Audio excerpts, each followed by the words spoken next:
রাজনৈতিক প্রতিহিংসার শিকার হয়ে আমাকেও দীর্ঘদিন কারাগারে থাকতে হয়েছে। বক্তব্যের শুরুতেই আমি আপনাদের কাছে একটু দুঃখ প্রকাশ করতে চাই। আমার আসার কথা ছিল এই অনুষ্ঠানে 11টার সময়, কিন্তু আসতে একটু দেরি হয়ে গিয়েছে। অফিসে একটি জরুরি কাজ সারতে গিয়ে একটু সময় লেগে গিয়েছে, সেই জন্য আমি আন্তরিকভাবে দুঃখিত আপনাদের কাছে। সকল উপস্থিতিবৃন্দ, আমাদের সংবিধানের 27 নম্বর অনুচ্ছেদে বলা হয়েছে সব নাগরিক আইনের দৃষ্টিতে সমান এবং আইনের সমান আশ্রয় লাভের অধিকারী।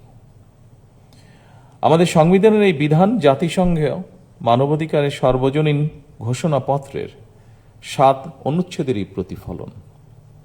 বর্তমান সরকার বিশ্বাস করে অ্যাক্সেস টু জাস্টিস প্রতিটি নাগরিকের সাংবিধানিক অধিকার। রাষ্ট্রের কোনো নাগরিক অর্থের অভাবে আইনের আশ্রয় কিংবা ন্যায্য বিচার থেকে বঞ্চিত থাকবে, এটি একটি গণতান্ত্রিক রাষ্ট্রে কোনোভাবেই কাম্য বা প্রত্যাশিত নয়।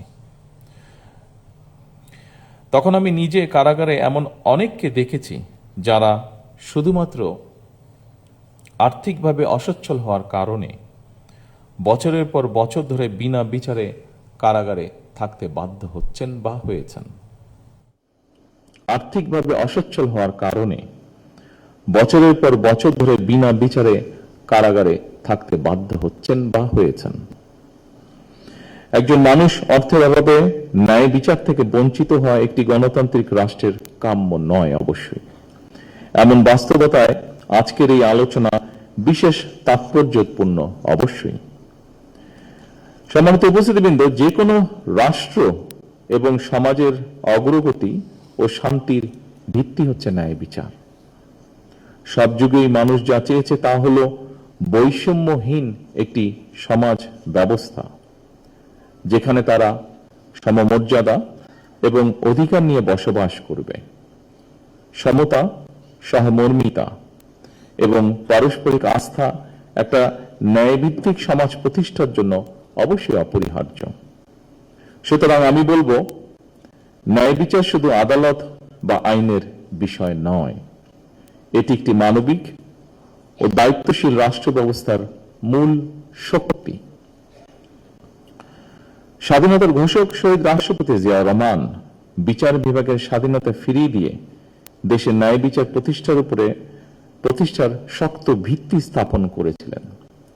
সেই ধারাবাহিকতায় সাবেক প্রধানমন্ত্রী বেগম খালেদা জিয়া মানুষের ন্যায় বিচার পাওয়ায় সুগম করতে লিগ্যাল এইড ফান্ড তৈরি করেছিলেন।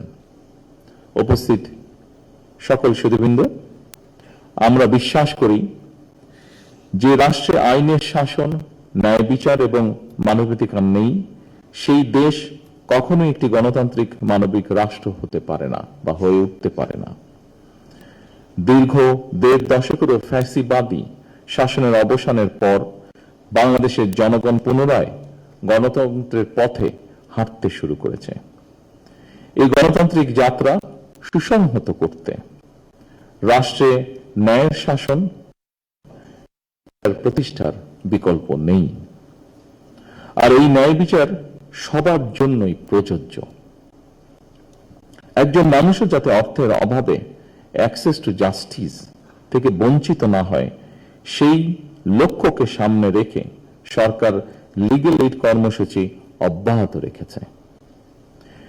একজন ভুক্তভোগী টাকার অভাবে আইনজীবী সহায়তা নিতে পারবে না, এমনটা যেন না হয়, সেটি সরকার চেষ্টা করবে সর্বতোভাবে নিশ্চিত করতে। আর্থিকভাবে সামর্থ্যবান নয় এমন মানুষদের জন্য অ্যাক্সেস টু জাস্টিস নিশ্চিত করতে সরকার সুনির্দিষ্ট পরিকল্পনা গ্রহণ করেছে।